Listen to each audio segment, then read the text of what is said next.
welcome to another beautiful Sunday, and we are so glad that you have made us a part of your Sundays as we continue to do church at home. But right now, we want you to get ready for an amazing, true story about how God has made us better together. So get ready for that awesome story and some of my favorite songs. We love you all. We miss you. We hope to see you soon. Bye.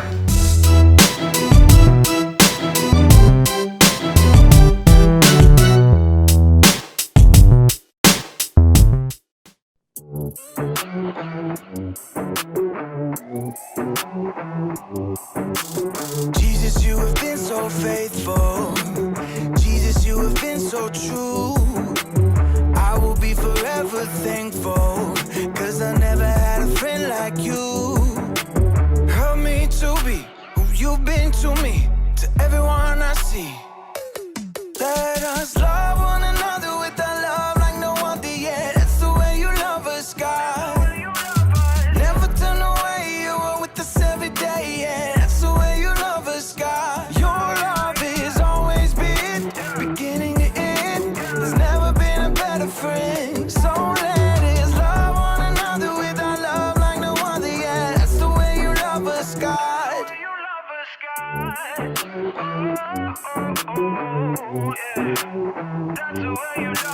You with me in the darkest valley. You with me on the mountaintop. I'm thankful that you never leave me, and that your love will never stop.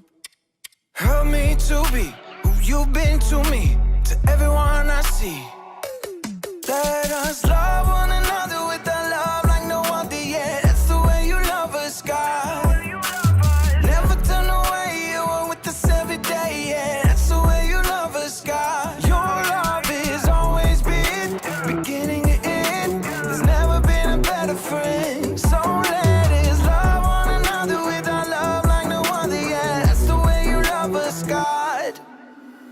I wanna thank you for being a friend who's always by my side. I wanna thank you for the way you love me all my life. I wanna thank you for being a friend who's always by my side. I wanna thank you for the way you love me all my life. Love one another with a love like no other, yeah. That's the way you love us, God. Never turn away, you are with us every day, yeah. That's the way you love us, God. Your love is always been beginning to end. There's never been a better friend. So let us love one another with our love like no other, yeah. That's the way you love us, God.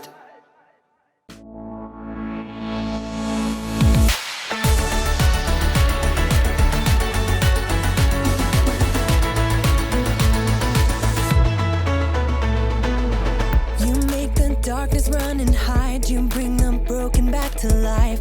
Only you can, only you can.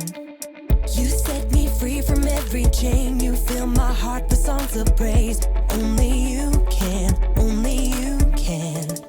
Jesus, you're the only reason that I'm even breathing. I am wide awake. My heart beats only for your glory. My hands reach up for you to hold me. My soul sings, Father, you are holy. My feet dance to your rhythm, to your rhythm. Every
How do you build a friendship? Some people think it's all about climbing the ladder of popularity or gathering the biggest number of followers on social media. Others believe it means throwing a birthday party at the best place so everyone will want to come, or even laughing along when someone makes a mean joke so that you can fit with the in crowd. But none of those things can promise you real friendship. Building true friendships is not about being in, it's about being the in for others. It's showing someone that you care about them, and not just yourself. It's a smile and an encouraging word when someone in your class is having a bad day. It's making a spot at your lunch table for the kid who doesn't have a place to sit. It's inviting a new kid to your birthday party, even if it's just in the backyard. It's taking time to make your own get well card for the kid in your small group who broke his leg. When you choose to be a friend, you create a safe, welcoming place for others. You'll discover you're building true friendships, and others will see God at work in your life. That's why friendship is an amazing way to worship God with your life. Because worship is about more than just singing loud. It's all about living loud.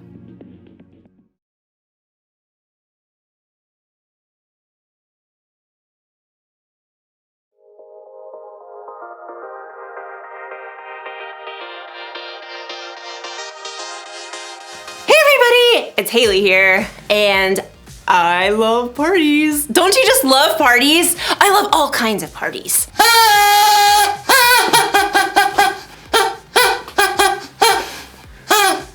Birthday parties! Happy birthday to me, happy birthday to me, happy birthday, dear Haley! Happy birthday to me! And who doesn't love a good block party? Beanbag toss! Sorry. I could use some lessons.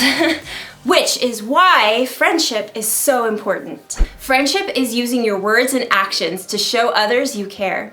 It's kind of hard to have a party without friends. And honestly, it's hard to even plan a party without friends. You need a tall friend to hang the lights. You need a friend who can bake. And if you got a friend who's giving beanbag toss lessons, tell them to give me a call. The point is, we need friends, and friends need us. And in today's story, we're gonna talk about what makes a friend a friend. That sounds like fun! It makes me wanna party!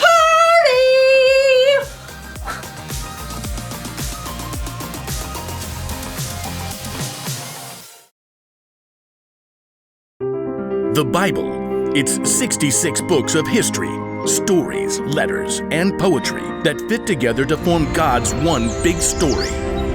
The epic adventure of how He created us and loves us so much that He made a way to rescue us.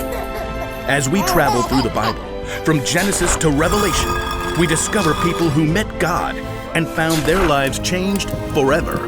Now, for an amazing story, inspired by the book of Ecclesiastes, chapter 4, verses 9 through 12. The writer of Ecclesiastes tells us 2 people are better than 1. They can help each other in everything they do. Suppose either of them falls down, then the one can help the other one up. But suppose a person falls down and doesn't have anyone to help them up. Then feel sorry for that person. One person could be overpowered, but 2 people can stand up for themselves. And a rope made with 3 cords isn't easily broken. Let's see how this might play out in someone's life today. Jackson slid into the small school theater and took a seat in the back row and waited for Mr. Ray, the music and arts teacher. It looked like there was only one other kid who showed up to build the set for the 5th grade production of Charlotte's Web, Amal from Mrs. Wiseman's class. Hey. Hi. The 2 boys sat there in awkward silence until Mr. Ray showed up. Ah, my set team. Fantastic. You guys know each other? Kinda. Different classes. Well, you're gonna get to spend a lot of time together in the next 2 weeks as we build this set and get it painted. You guys got any experience with power tools? Jackson could see Amal shift nervously in his seat. No, I don't want to go on stage. Miss Wiseman said I could do this instead. Don't worry, I'll teach you what you need to know. How about you, Jackson? I'm pretty good with a hammer, and I didn't want to wear some silly animal costume. The two boys basically ignored each other as Mr. Ray showed them how to measure each piece of lumber for him to cut, and then he helped them lay out the pieces in a large frame. Now, this'll be one of the wall flats for the backdrop. We'll paint it as part of the barn. Amal, you want to hammer in these nails? I guess. I'll hold it more like this. Don't worry, you'll get it. I'll do this side. Jackson nailed together the entire flat while Amal still struggled with one corner. What a klutz. But it was a different story the next day when they started to paint. This flat is part of our barn wall. I want you guys to paint a couple of chickens right there. Amal grabbed a brush right away. Oh, do you want them to look like real chickens or like cartoons? Nah, just give them your own personal spin. Amal got to work right away, creating an entire palette of colors while Jackson was still trying to figure out which brush to pick. Now, I've got to run down to the art room. Amal, why don't you show Jackson how to get started? I don't really... Mr. Ray smiled at them both. He needs a hand. I think you guys will make a great team. Mr. Ray hurried out. Jackson and Amal avoided each other's eyes. Well, I'll sketch an outline for the chickens. What do I do? Just, fill it in. I'm not really an artist. Jackson dipped his brush randomly in the blue paint and frowned at Amal's outline. Just have fun with it. Jackson swiped the blue brush, outlining a wing. I've never seen a blue chicken. Oh. It's great. It'll stand out. Oh. Thanks. By the time Mr. Ray returned, Jackson was surprised to discover that he and Amal had already painted 5 brilliant hued chickens. Mr. Ray grinned. I've never seen a more flamboyant flock. Jackson held out his fist to Amal, and Amal, surprised, gave him a fist bump. Yep, see you boys tomorrow. The next day, Amal showed up with a bruised finger on his left hand. I can still paint with my right. What happened? Mr. Kunkel keeps putting me in as goalie during PE, and then I mess it up, and everyone on the team gets mad at me. Do you stay on your toes? Keep your eye on the ball? No. I just panic when the ball comes at me. Look, I can show you some tips later in the parking lot, before my mom comes. Really? That would be great. And Jackson turned out to be a pretty good teacher because Amal managed to get 2 blocks during PE the next day. And when Jackson showed up to paint sets, stressed out by a math test, Amal grabbed his textbook. Fractions? I see all these weird numbers and I freeze up. You just have to break it down like this. With Amal's help, Jackson managed to stay calm during his test the next day. And by the middle of the next week, they had completed the entire backdrop for Charlotte's Web. Well done. I knew you two would make a great team. Amal's pretty okay. Jackson's not too terrible. Look, I know you guys are really different from each other, but it's boring if all your friends are just like you. Together, they started gathering wood scraps and wiping off brushes. Seriously, one of the wisest men to ever live pointed this out. Solomon. Solomon? Yep. He's this king in the Bible. He was a builder and an artist and super rich too. But for all the things he had, you know what he valued most? Friendship. He says it like this: 2 people are better than 1. They can help each other in everything they do. On point. Yeah. Amal held out his fist, and Jackson tapped it with his own. Maybe Solomon and Mr. Ray were onto something.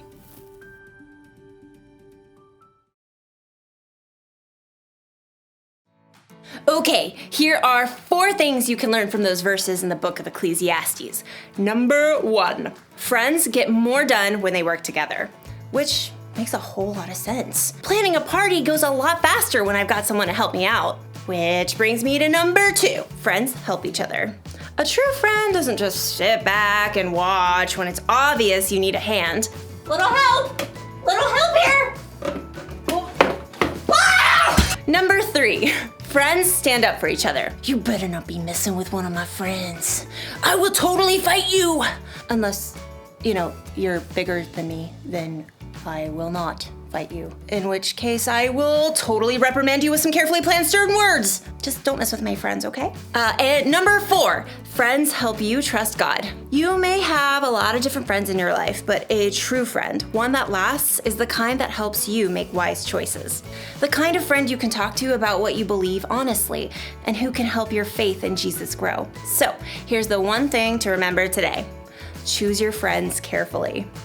I think you should try to be a friend to everybody, whether it's a friend you choose or not. But when you're deciding who to spend most of your time with, you should choose carefully. Ask yourself, is my friend helpful? Would they stand up for me? Do they help me trust God more? And while you're at it, ask yourself this, am I a helpful friend? Would I stand up for others and help people trust God more? When you want to find good friends, one of the best things you can do is to be a good friend. And never forget that Jesus is your ultimate friend. He is always there for you, no matter what. So, be on the lookout for good friends this week. When you choose wisely, you can't miss.